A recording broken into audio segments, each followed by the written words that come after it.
Jeb? Yes. Hey, Governor, good morning. Good morning to you. How are you, sir? Doing well. Welcome to Morning in America.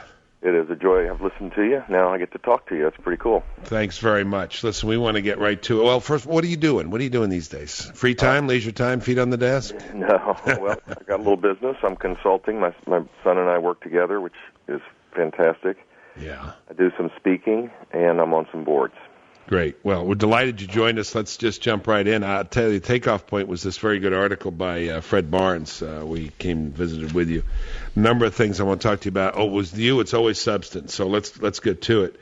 You talked about, you said, I don't think there's anything that holds us back, the GOP. I think we're actually well positioned to go on offense, de-emphasize Washington, and mount a real effort to play offense outside of Washington. What's the offense? I'm with you, Jeb. I learned only one thing in Washington. You're on offense or you're on defense. And if you're not on offense, you're on defense. Well, first of all, as it relates to Washington, I do think that a respectful opposition is important, and I believe that Republicans have responded responsibly and without vitriol. They have performed the duties of being part of the loyal opposition very well. And I think the tenor of the debate is significantly better. Republicans lose when it gets into a big food fight. So I applaud the congressional leadership for their principled opposition to the bailout bill that passed last week. I don't think that's a good sign, isn't it? I mean, it's a very good sign. And as I said, it was not based on partisanship but principle, which I think needs to be the going forward means of looking at everything now in Washington. So kudos to the Washington Republicans. But I do think that we have to be the reform party, and reforms are best implemented and executed in the communities and in the states. Right.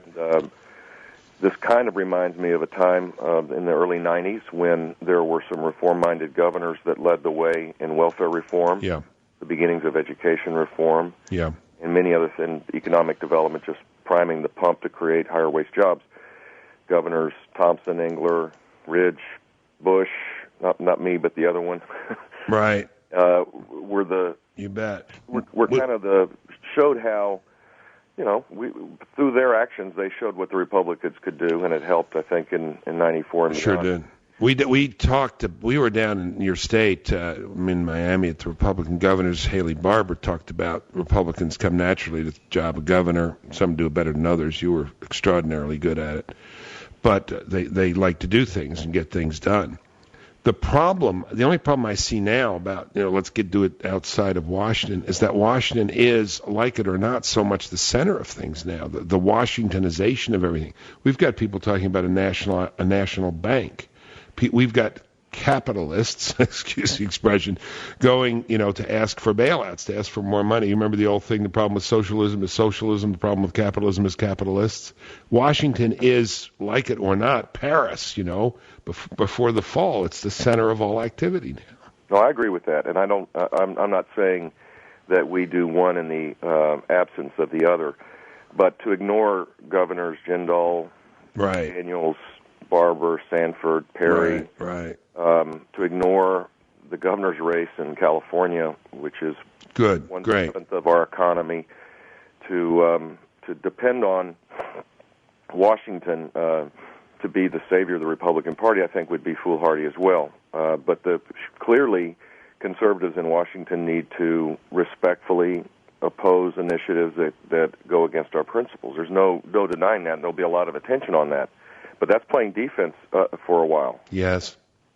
My worry, see, as you say, when things get nasty, we lose. When things turn to Washington, we lose, because there's never enough Washington.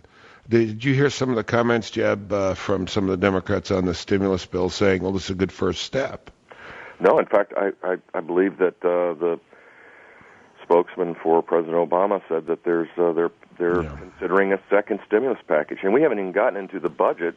The way stimulus is defined now, it's basically a budget, and they still have a regular budget to do, which is in the trillions. So, right. I honestly believe that the United States is a center-right country, when pressed to the wall, people's views are moderately conservative, and these actions that are being taken certainly aren't center-right in their approach. And I think there's going to be a wake-up to this. I honestly do. The cumulative effect of the car bailout, the bank bailout, the spending package, the home bailout, the over-regulation, the micromanaging of the economy, there's going to be a reaction to it, and Republicans are poised to make gains based on principle, not based on politics. Let's talk about California. I think maybe another time, if you'll do it, we'll talk just about education, something you and I have spent a lot of time talking about, education and drugs.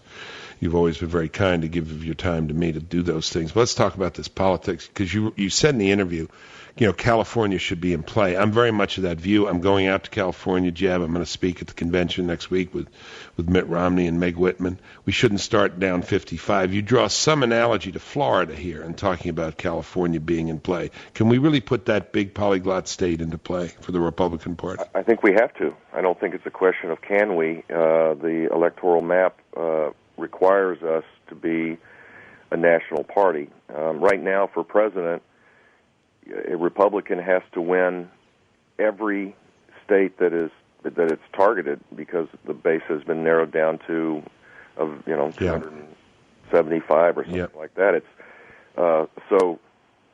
and I think the combination of the requirement to do so with the fact that Democrats have been in power effectively in California, and California is sadly and just a complete mess.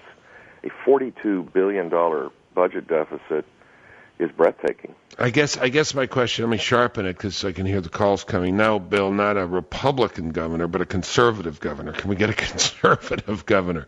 Those propositions when they put them out there, Jeb, the conservative propositions on family, on bilingual, on other stuff, on affirmative action, they pass. I mean, there's still conservatism in the state of California. I think it needs to be, the leader needs to be someone who can break through this massive burden of government on the backs of Californians. Right. And needs to make a compelling case, probably more than any other state, a 21st century case, because California, I think, justifiably is proud of its heritage as the site and source of innovation for the United States and in the world. And they're losing that, and they need to restore it. And so I would hope that a compelling case to against the military-industrial complex, basically, of this burden of government that is the huge flight in California of the achievers and the dreamers and the doers doesn't help the rest of the country. It's hurting the country, and Republicans, I think, are better able to reform the things that need to be reformed out there. So